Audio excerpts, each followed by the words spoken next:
Today, you're connected more than ever. Your friends, your family, your life.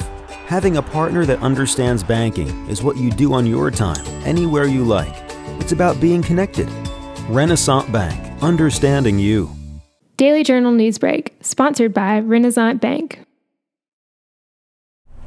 Good morning, Northeast Mississippi. This is Newsbreak for Thursday, September 8th. I'm Brad Locke. Thanks for tuning in, and you can join us here 5 days a week, Monday through Friday at 7 a.m. for news, sports, and weather. And let's get started with the weather forecast brought to you by Weather Underground. For today, we're going to have clear skies, high of 94 degrees, a low down around 70.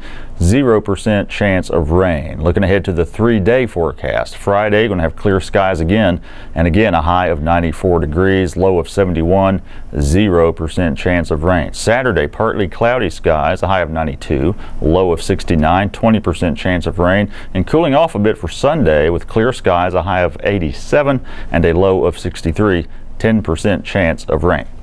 Now let's take a look at some of the top headlines from your Daily Journal. The police officer who fatally shot Antoine Ronnie Schumpert is back on active duty with the Tupelo Police Department. Tyler Cook had been on paid administrative leave since the June 18th shooting incident, but a city spokesperson confirmed that Cook is now off leave and back at work with the force. Tupelo Communications Director Leisha Faulkner said Cook is performing administrative duties. The Schumpert family has filed a wrongful death suit against the city of Tupelo, seeking at least $35 million in damages. The Mississippi Bureau of Investigation conducted a probe into the shooting and turned its findings over to a grand jury in early August. The grand jury returned no indictment against Cook. Federal authorities, including the Department of Justice, are reviewing MBI's investigative report, but have not launched an independent investigation of the shooting. A Department of Justice spokesman said Wednesday that review of the case remained ongoing. Read more in today's Daily Journal, including statements by Tupelo Mayor Jason Shelton and Schumpert family attorney Carlos Moore. Mississippi Governor Phil Bryant is cutting more than $50 million from the state budget to make up for an accounting error. Bryant announced the $56.8 million cuts on Wednesday, just over 2 months into the budget year. The overall state budget is $5.8 billion. Bryant chose to trim state spending rather than pull money from the state's rainy day fund. Funding for most programs will be cut by about 1.6%. Some items were exempt from the cuts.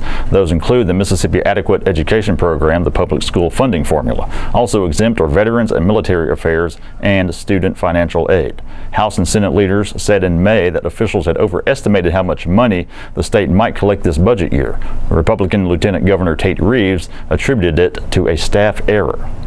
An arrest has been made in connection to a recent shooting on the Northeast Mississippi Community College campus. According to Booneville Police Chief Michael Ramey, the shooter is in custody and is currently being held at the Prentiss County Jail. Ramey refused to release the suspect's name and information, saying he won't be officially charged until this evening. The suspect's information will be released at that time. Ramey did say that police have a signed confession from the shooter. The incident happened August 25th, sending a student to the hospital with a gunshot wound. Multiple shots were fired around 11 p.m. near the intersection of Jefferson Street and Ellis Avenue on the NEMCC campus. Jogger Cameron Beard, a Northeast student, was struck once in the right leg. And in sports, Manatee and Moorville will have a little something extra to play for on the football field this Friday. The long-running rivalry now has a name, the Battle for the Highway 371 Cup. A Manatee parent came up with the idea, and they had a trophy made, a large cup about 1.5 feet tall.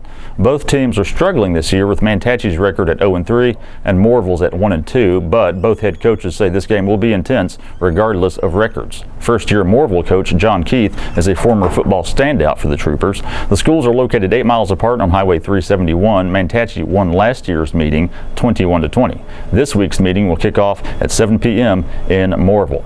And that's it for Newsbreak today. Thanks for tuning in. I want to remind you of a couple of multimedia offerings we have for you from the Daily Journal. The Memo Podcast, all things Northeast Mississippi news and entertainment with myself and W. Derek Russell. New episodes every Monday, Wednesday, and Thursday. So look for a new episode today. You can find it for free in iTunes, your podcast apps, or at memo.djournal.com. And for Ole Miss and Mississippi State sports fans, we've got double coverage with Parrish Alford and Logan Lowry. A new episode every Thursday, so a new episode is coming this afternoon. You can find that in iTunes, your podcast apps, or at doublecoverage.djournal.com. All the stories I talked about here today you can find in your Daily Journal or at djournal.com. Give us a follow on Twitter at djournalnow, and give our Facebook page a like as well. That's it for today. I'm Brad Locke. See you next time.